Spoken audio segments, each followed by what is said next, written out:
Hello friends, welcome to my channel Leena's kitchen Hindi.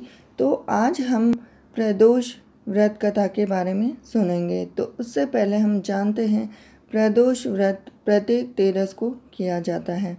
इसका व्रत सोमवार के व्रत की तरह ही किया जाता है। इसमें शिव जी की पूजा, अभिषेक आदि करके एक समय भोजन किया जाता है। और प्रदोष काल में जो व्रत किया जाता है वह बहुत ही शुभ भी माना जाता है और इस व्रत को करने से आपकी हर मनोकामना भी पूर्ण होती है। तो इसकी कथा कुछ इस तरह से है। इस कथा को सुनने से पहले आप जब भी कोई कथा सुने कभी भी अधूरी ना सुने, उसे पूरी सुने। तो जब श्री सूत जी महाराज अपने श्री मुख से अमर कथाएं कह रहे थे, तब महर्षि गर्गाचार्य ने प्रदोष व्रत का विधान, महात्म्य और इसके बारे में कथा कहने का उनसे आग्रह किया।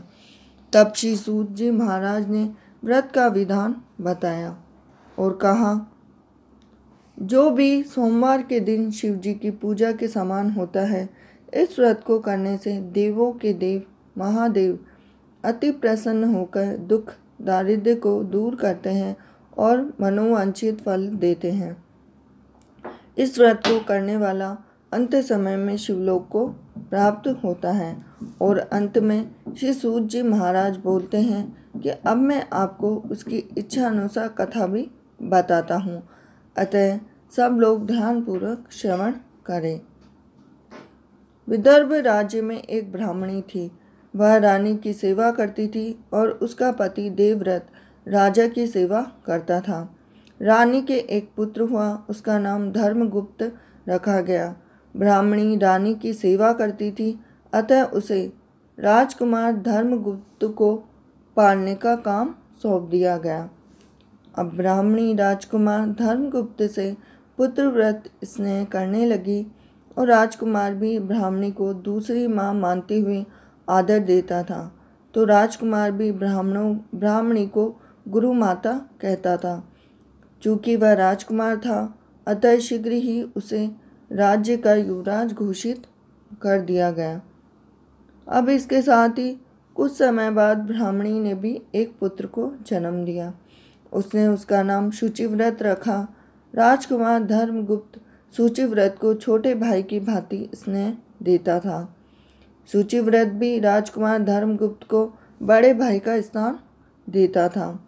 ब्राह्मणी भी दोनों को समान रूप से अपना पुत्र मानती थी और दोनों पर समान रूप से ममता लुटाती थी। राज्य का मंत्री कुछ कुटिल था। उसकी राजगद्दी पर बुरी दृष्टि थी, परंतु वह ब्राह्मण देवव्रत के कारण राज्य का कुछ भी नहीं बिगाड़ पाता था। अब इतना होने पर वह ब्राह्मण से नाराज रहने के कारण ब्राह्मण के हर काम में टांग अड़ाता रहता था। ब्राह्मण देवव्रत को परेशान करता रहता था, जिसके कारण ब्राह्मण और ब्राह्मणी दोनों दुखी रहते थे। एक बार शत्रु राज्य ने राज्य पर आक्रमण कर दिया, परंतु मंत्री गद्दारी करते हुए अवसर देखकर शत्रु से मिल गया और उसने राज्य की सेना की सारी गुप्त जानकारियां शत्रु तक पहुंचा दी, जिससे शत्रु राज्य जीतते हुए राजमहल तक पहुंच गया। ब्राह्मण देवव्रत राजा की रक्षा करते हुए मारा गया। इसके साथ ही परंतु फिर भी वह राजा को बचा नहीं पाया, तो शत्रु राजा ने राजा और रानी को मारकर उसके राज्य पर अधिकार कर लिया।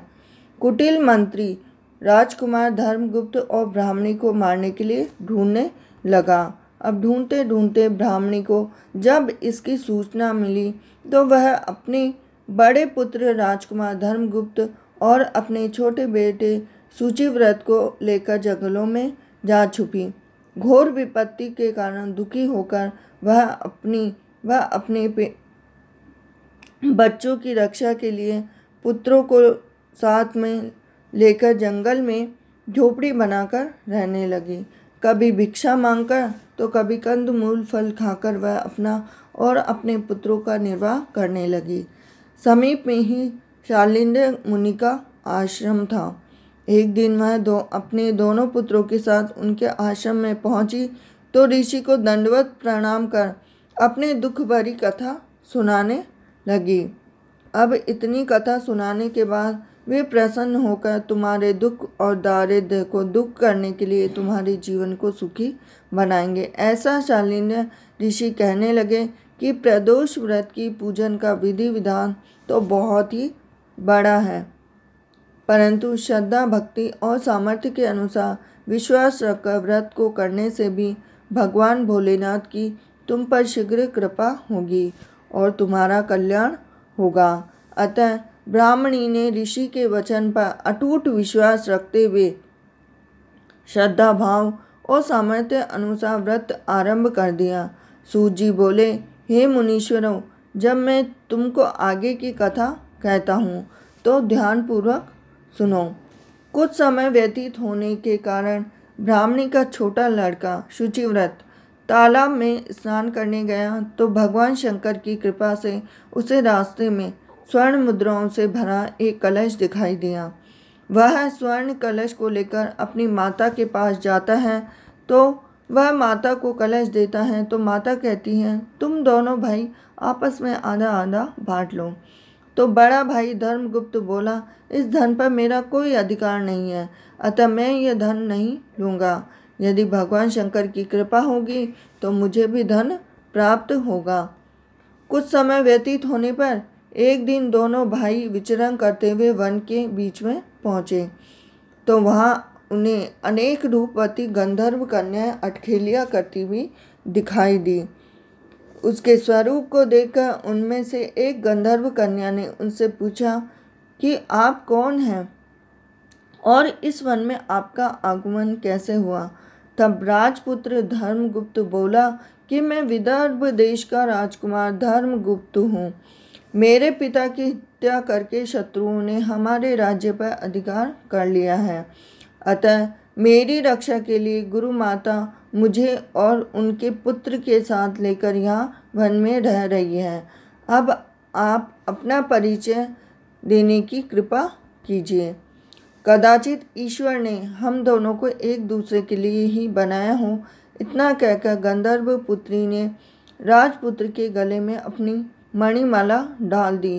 तब राजपुत्र बोला कि हे सुमुखी, मैंने तुम्हारा यह प्रणय उपहार प्रेम से स्वीकार कर लिया है, किंतु मैं अत्यंत निर्धन हूँ। मेरा तुम्हारा विवाह किस प्रकार हो सकेगा।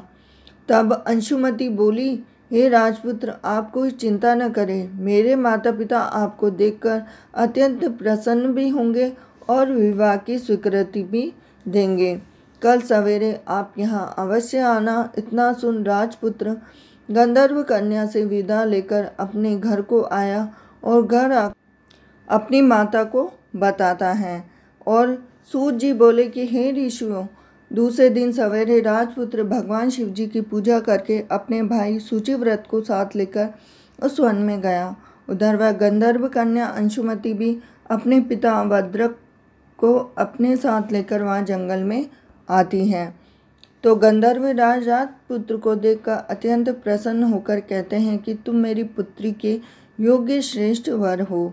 तो गंधर्व राज ने अपनी पुत्री का विवाह उसके साथ कर दिया और दहेज में हीरे मोती सोना चांदी हाथी घोड़े लाव लश्कर और अनेक दासियां भी दे दी और शत्रु को परास्त करने के लिए अपनी सेना देने का वचन भी दिया।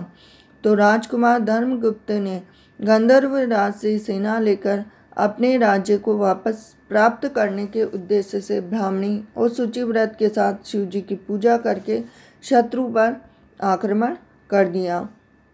शीघ्र ही उसे विजय भी प्राप्त हुई और उसने शत्रु राजा और कुटिल मंत्री को मारकर अपने राज्य पर पुनः अधिकार कर लिया।